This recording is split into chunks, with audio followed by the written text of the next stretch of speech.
Les entretiens secrets vous présentent La chambre de l'astrologue de Julie Lavergne. Une série de contes audio réalisés, présentés, illustrés musicalement et lus par Mojoun.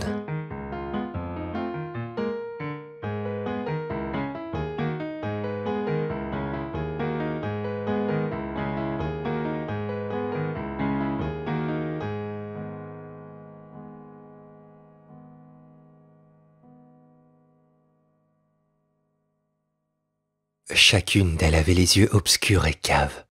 Leur face était pâle et tellement amaigrie que la peau prenait la forme des os. Le purgatoire de Dante, chant 23.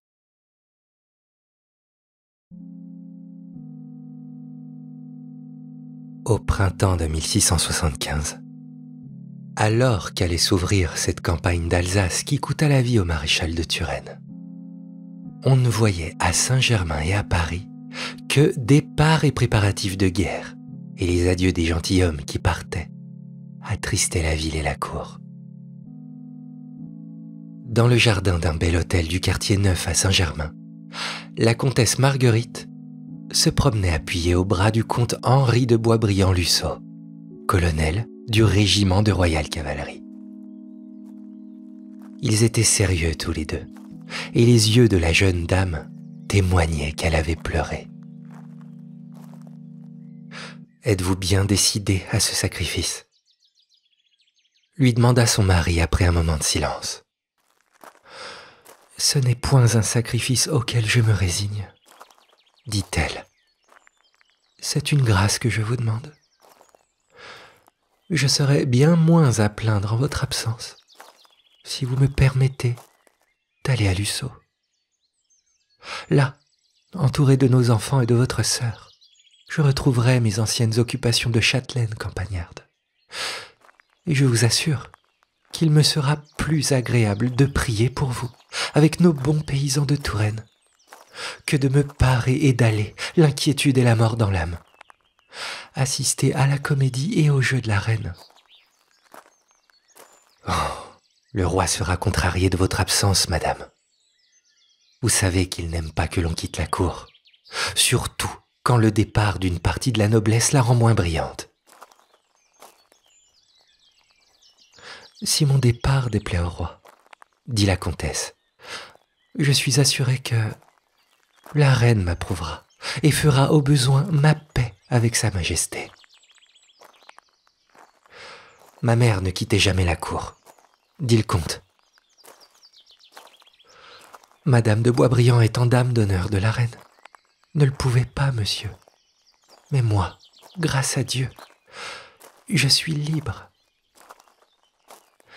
Diane s'ennuiera, dit le comte, et ne pourra se consoler d'avoir quitté la cour. Henri, dit madame de Boisbriand, pardonnez-moi si je vous dis toute ma pensée.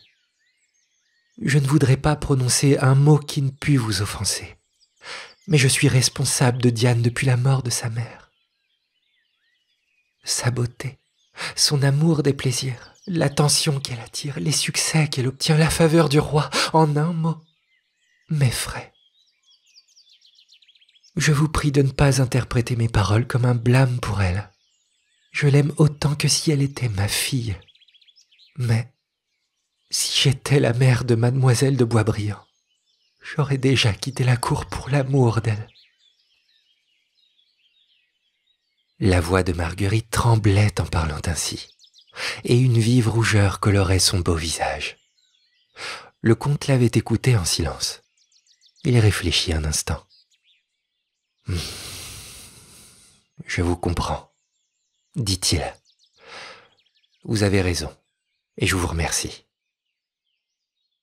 Il baisa avec une respectueuse tendresse la main de sa femme, et le soir même, la comtesse commença ses préparatifs de départ afin de quitter Versailles, quelques heures après son mari.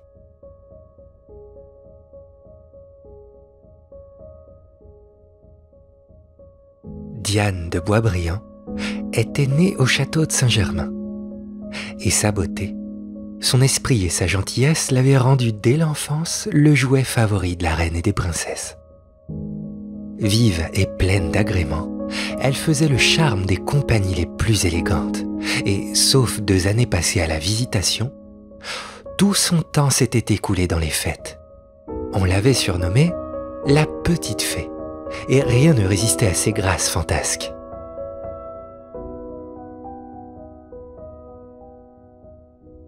Sa mère ne lui avait jamais rien refusé. Et son frère, le comte Henri, plus âgé qu'elle de 20 ans, avait pour sa jolie sœur toutes les faiblesses d'un père. Diane ne craignait au monde que sa belle-sœur, la comtesse Marguerite, parfaitement bonne pour elle, mais qui réprimait quelquefois ses étourderies. Et depuis la mort de la comtesse douairière, prenait tous les jours plus d'empire sur le cœur de son mari et le gouvernement intérieur de la famille.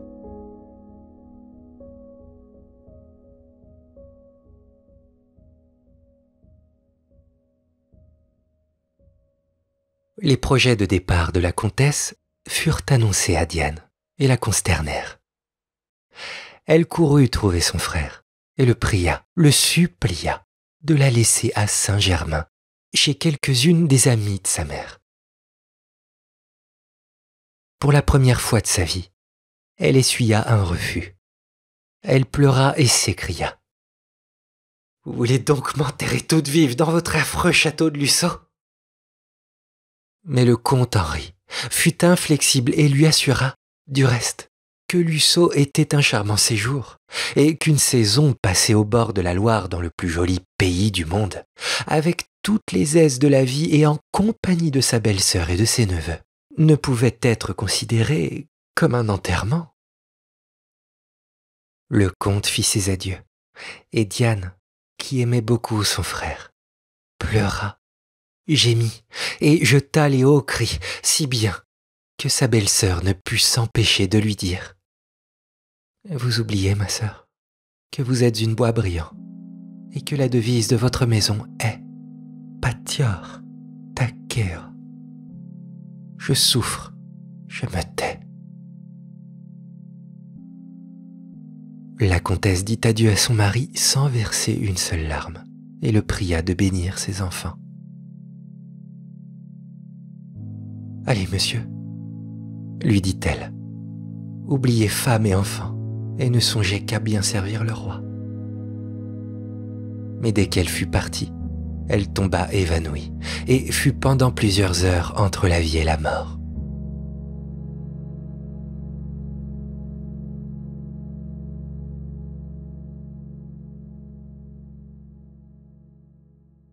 À peine remise, elle voulut partir. Et quelques jours après, ses carrosses étaient embarqués sur la Loire, à Orléans, et les dames de Luçon et leur suite naviguaient lentement vers Amboise.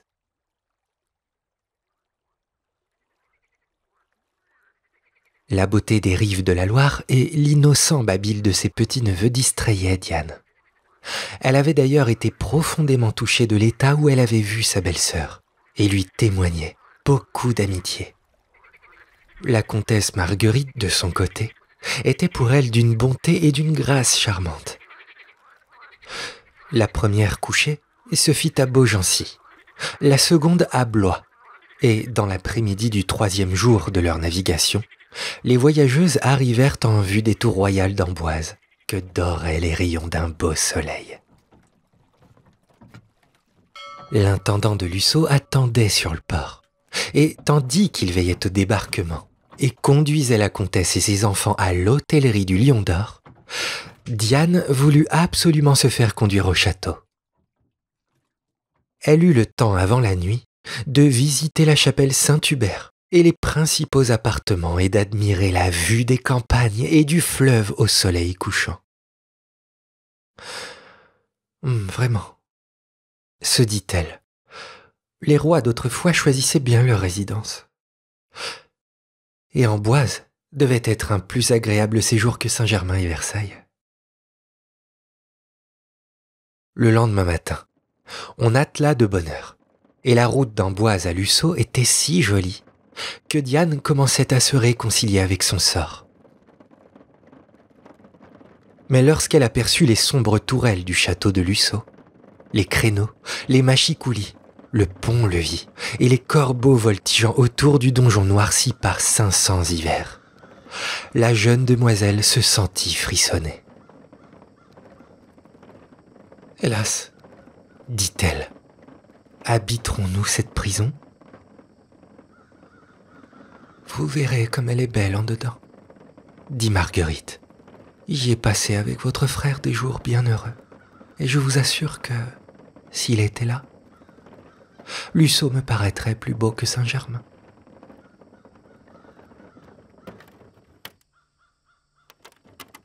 Tous les paysans du domaine étaient réunis devant le château et saluèrent leur dame avec allégresse.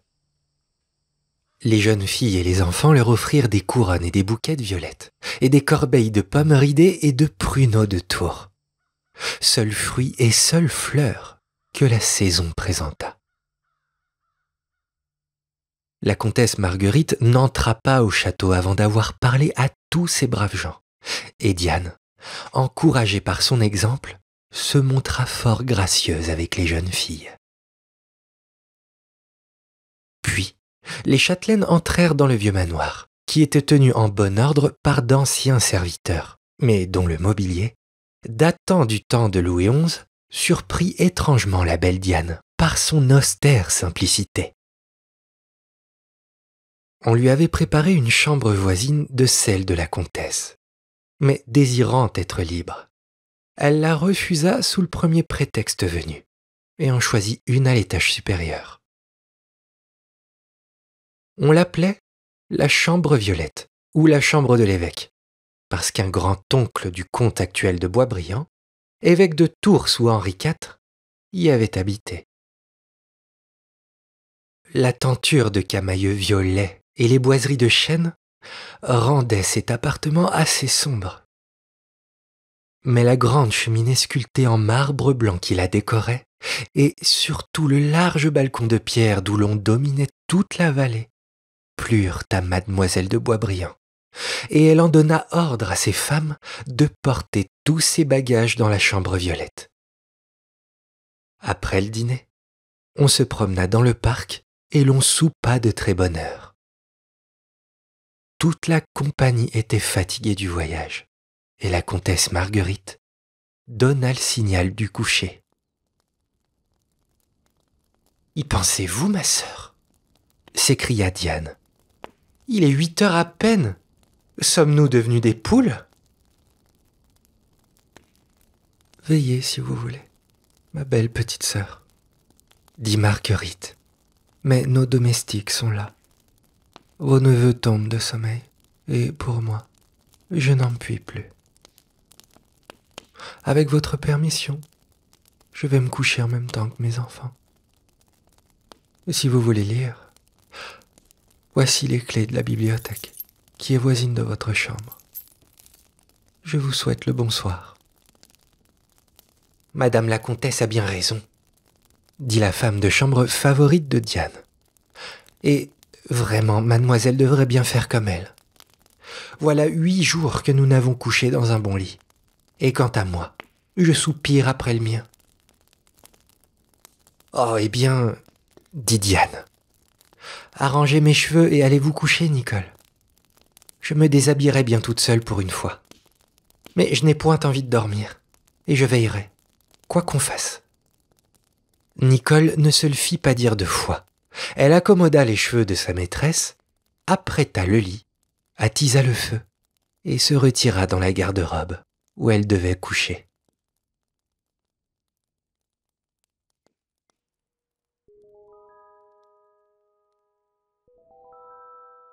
Diane prit une bougie et passa dans la bibliothèque pour choisir un livre.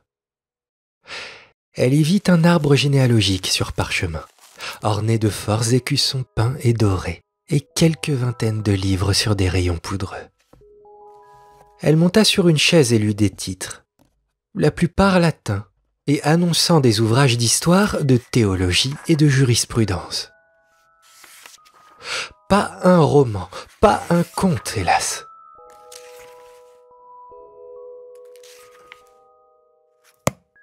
C'était une bibliothèque tout à fait épiscopale. La belle Diane soupira et, regardant autour d'elle, s'aperçut que cette pièce peu spacieuse avait une autre porte que celle par laquelle elle était entrée. Elle l'ouvrit et vit un escalier tournant, très étroit, qui montait dans une tour ronde. Elle hésitait à s'y hasarder, lorsqu'une chauve-souris, effrayée par sa lumière, faillit l'éteindre d'un coup d'aile. Cet incident désagréable termina le voyage de découverte pour ce soir-là. Diane retourna dans la chambre violette, se coucha et s'endormit profondément.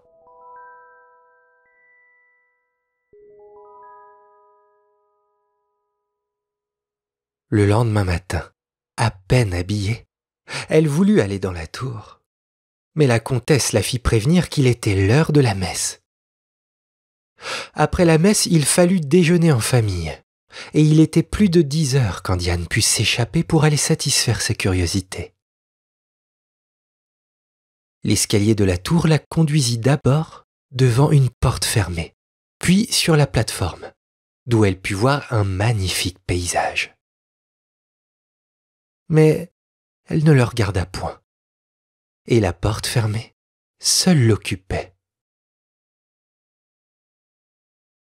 Elle envoya Nicole chercher le vieil intendant. Elle lui demanda où conduisait cette porte. « C'est celle de la chambre de l'astrologue, mademoiselle, » dit le brave homme. « Elle est appelée ainsi parce qu'un fameux astrologue, nommé Albumazar de Cordoue, l'a habité du temps de la reine Catherine de Médicis. Il avait d'abord été à son service, mais il fut disgracié et chassé par elle du château de Blois. Il vint demander asile au comte de Boisbriand, votre trisaïeul, mademoiselle. Il passa plusieurs années au château de Luçon et enseigna, dit-on à monsieur de Boisbriand, plus de secrets magiques qu'il ne convenait à un chrétien d'en connaître.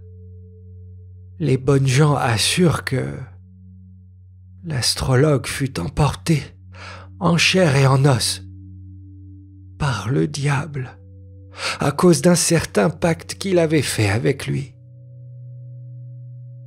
Ce qui est certain, c'est qu'Albumazar disparut une nuit sans que personne ait pu savoir ce qu'il était devenu, et que monsieur votre trisaïeul fut blâmé d'avoir donné asile à un suppôt de Belzébuth.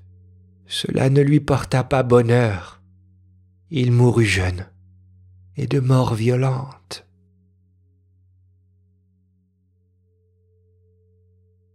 Ah, je voudrais entrer dans la chambre de l'astrologue, dit Diane.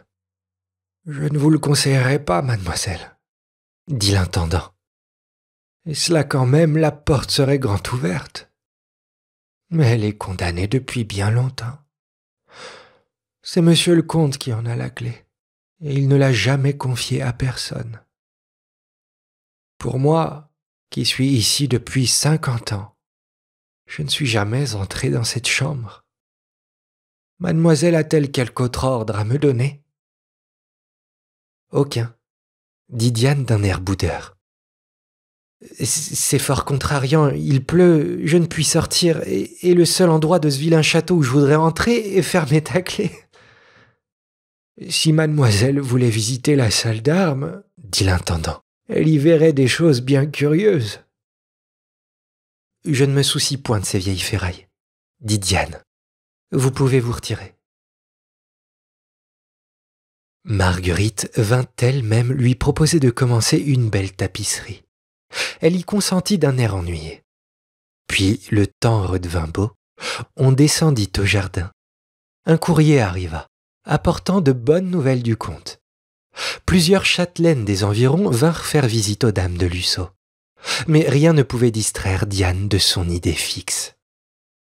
Elle ne pensait qu'à trouver le moyen d'entrer dans la chambre de l'astrologue. Elle retourna le soir, le lendemain, tous les jours, regarder cette porte fermée, et tantôt la secouant, tantôt appliquant un œil au trou de la serrure. Elle cherchait à deviner ce que pouvait contenir le réduit mystérieux. La serrure ouvragée était ornée de salamandres finement ciselées. La porte était en chêne, garnie de pentures solides, et par le trou de la serrure, on apercevait une grande cornue en verre de Venise posée sur un trépied. Impossible d'en savoir davantage, et tous les jours, les semaines et les mois s'écoulèrent sans rien changer à la situation.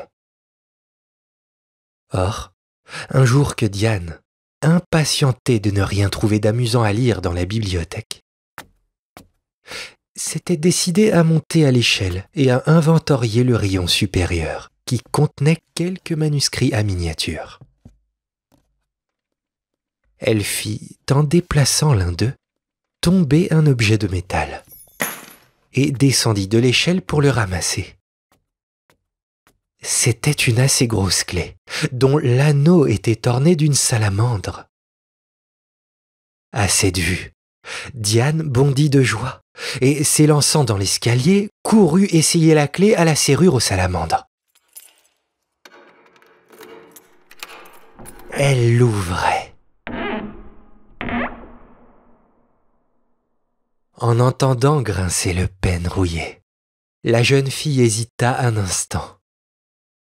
« Je ferais mieux, » se dit-elle, « d'aller demander la permission à ma sœur. Mais elle me la refuserait. Elle est si sage, si soumise à tout ce que veut mon frère. » Bah, après tout, l'astrologue n'y est pas, puisque le diable l'a emporté. Et la digne fille d'Ève entra dans la chambre mystérieuse.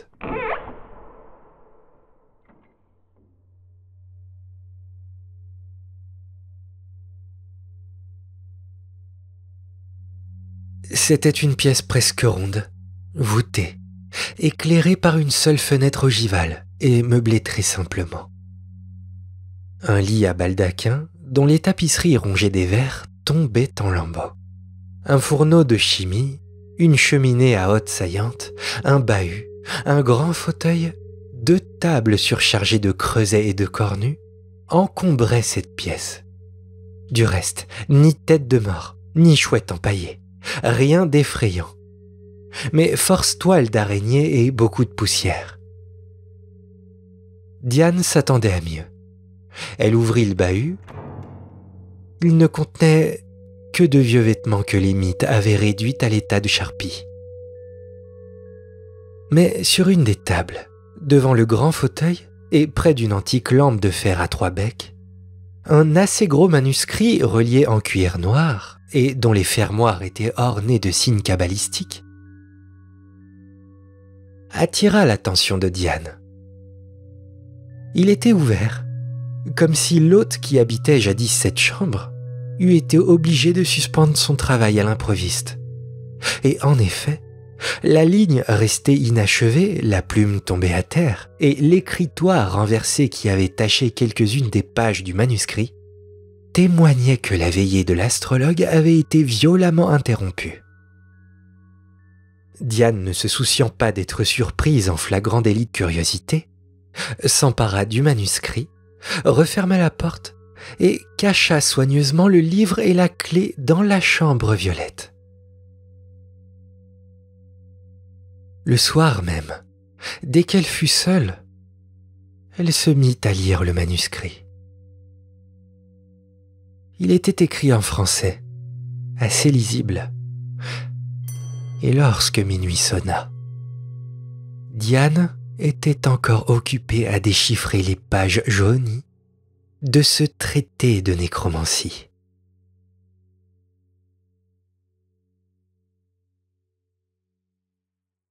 Le lendemain, un courrier apporta des nouvelles inquiétantes.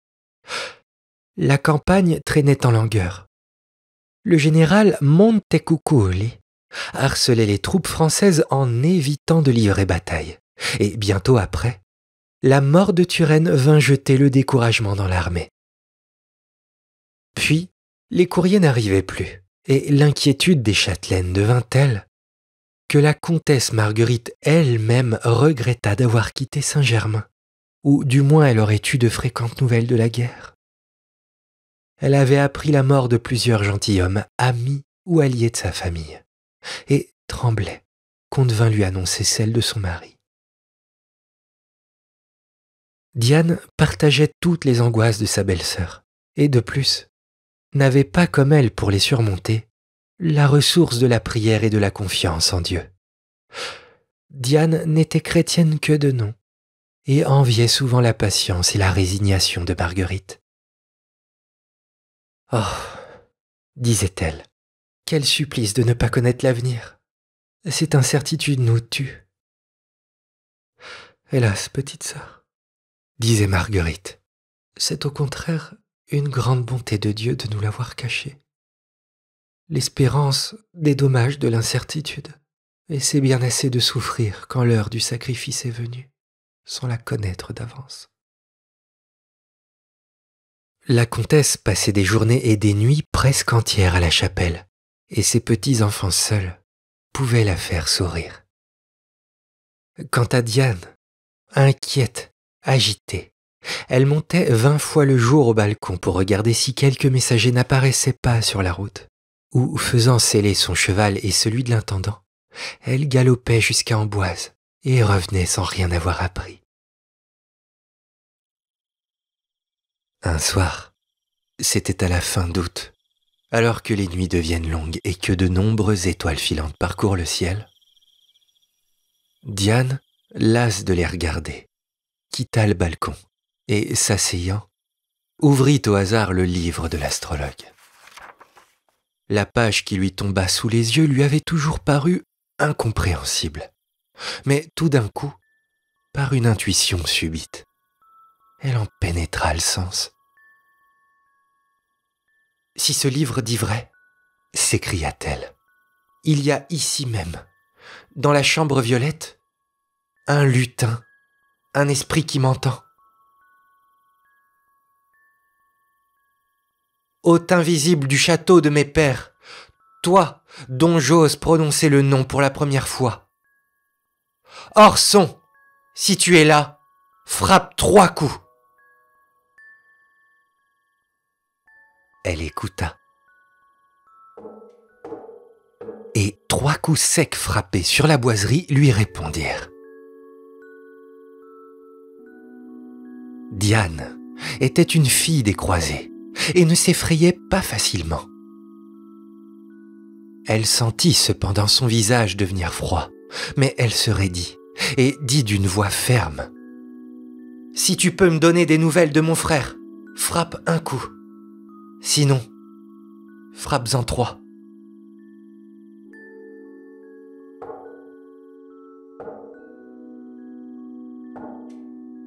Trois coups furent frappés. « Tu n'es qu'un sot esprit alors !» s'écria Diane avec colère. « Me faudra-t-il donc évoquer les âmes du purgatoire ? Si oui, frappe 1 coup. » Un coup ferme retentit. « Eh bien, dit-elle, je veux savoir des nouvelles de mon frère. Et dussé-je évoquer tout l'autre monde, je le ferai, foi de Boisbriand. » Elle feuilleta son livre, plaça sur la table un sablier entre 3 bougies allumées, et un peu avant minuit, commença d'une voix lente à lire une formule d'évocation où elle nomma tous ceux de ses parents défunts dont les noms lui revinrent à la mémoire. « Des 10 bois brillants qui des ténèbres disposent, j'invoque ici tous ceux dont la lueur repose. Moi, Diane, votre filleule, je vous avise. Point ne souffrez, point ne taisez. Bois brillant, brisez votre devise. » Minuit sonna à l'horloge du château, et au moment où les derniers grains de sable tombaient, et où la dernière vibration de la cloche se perdait dans l'espace, La tapisserie violette du fond de la chambre se souleva d'elle-même et une procession de fantômes entra lentement. Ils se rangèrent en silence autour de Diane et, levant leur suaire, découvrirent leurs visages pâles.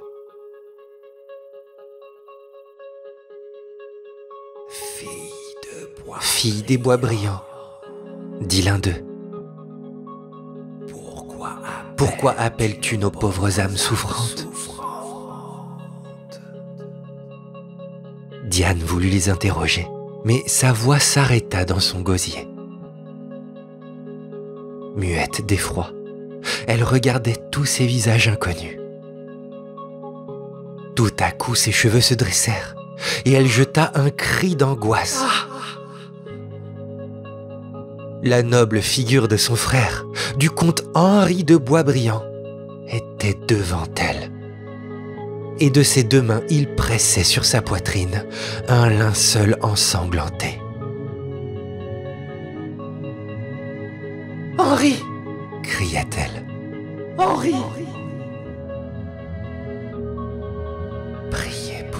Priez pour moi, Diane de Boisbriand.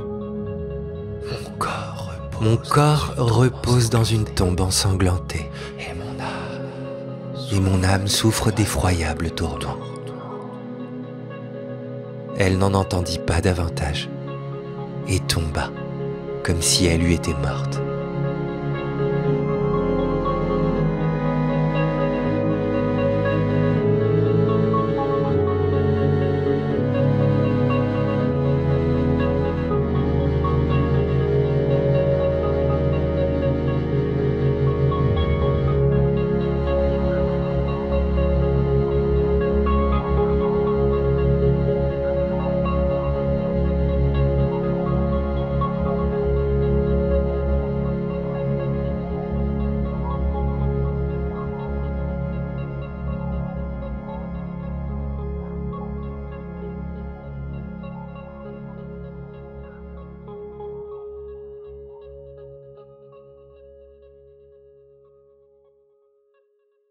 Nicole accourut, et bientôt tout le château fut en rumeur.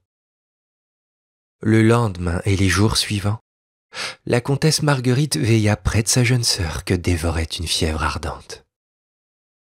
À toutes les questions, elle répondait d'un air égaré. « Je souffre. Je me tais.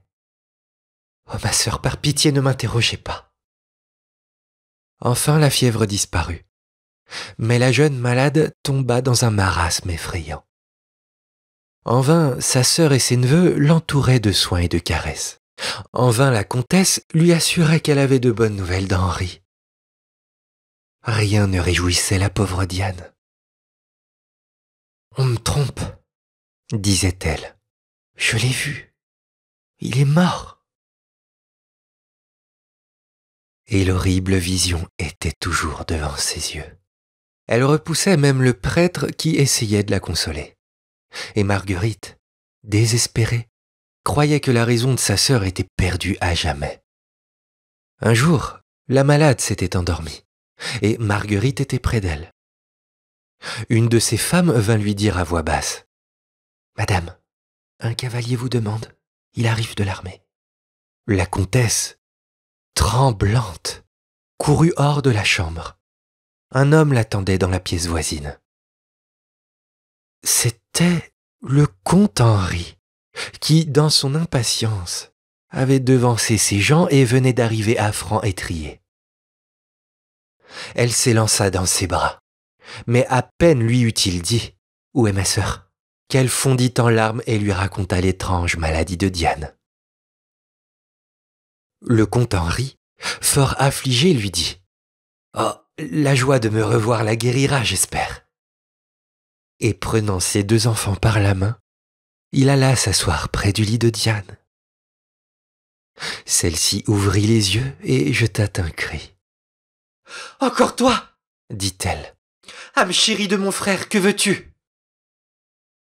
Mais je ne suis pas une âme, » dit le comte, « mais bien vivant. La campagne est finie, et je reviens. grâce à Dieu, sans blessure. Embrassez-moi, chère petite sœur. »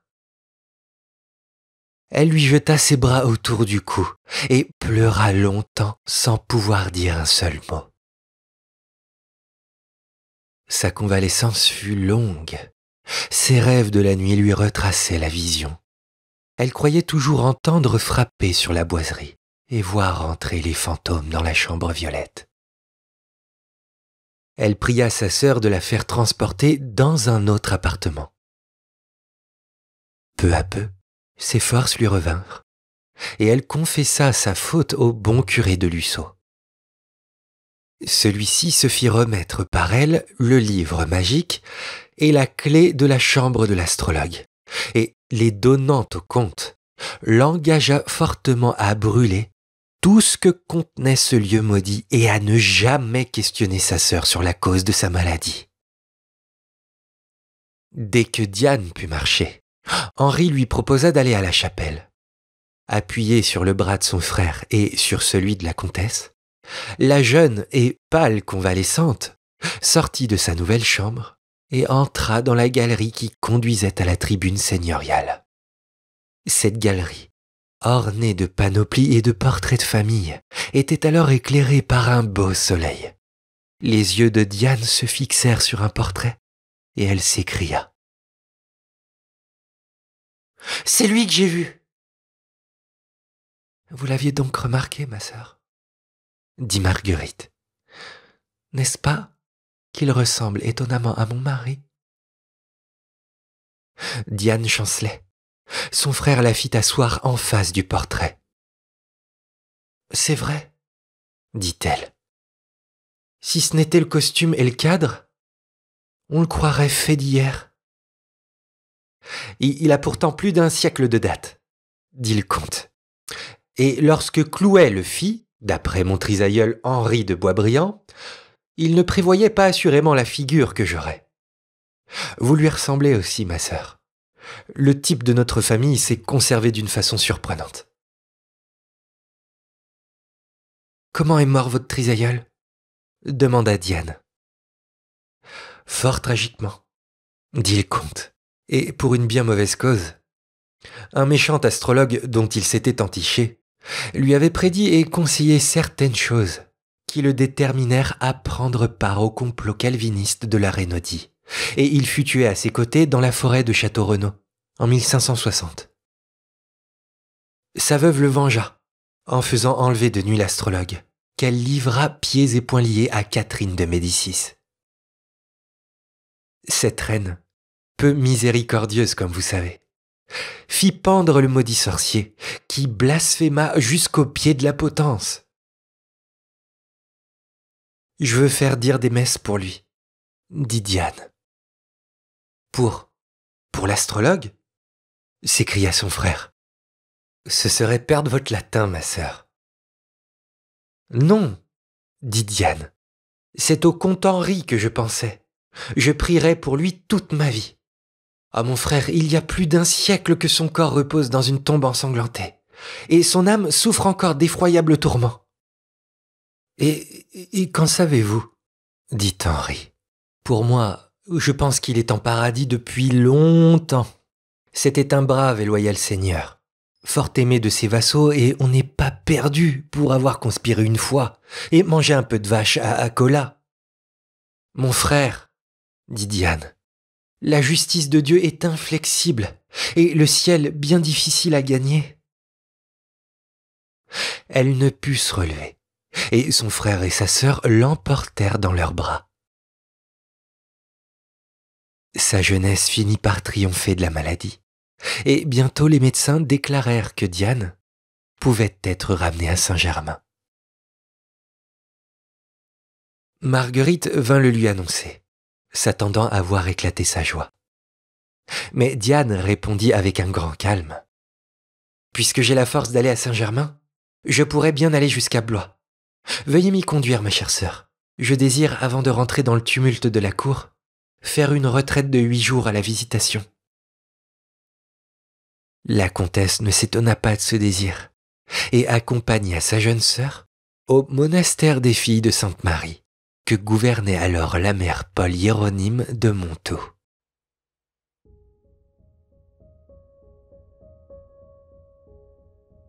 Huit jours après, elle revint avec le comte Henri pour le ramener à Luçon. Mais la belle Diane leur apparut derrière la double grille, couverte du voile blanc des postulantes, et déclara qu'elle ne sortirait plus du monastère. Les larmes de son frère et de Marguerite n'ébranlèrent point la résolution de la jeune fille. Et, après avoir mis sa vocation à l'épreuve par toutes les instances que l'affection put leur inspirer, ils retournèrent sans elle à la cour. L'année suivante, Diane de Boisbriand prit l'habit et devint une sainte religieuse. Elle ne mourut qu'en 1744, âgée de 85 ans et ayant été 7 fois supérieure du monastère de Blois.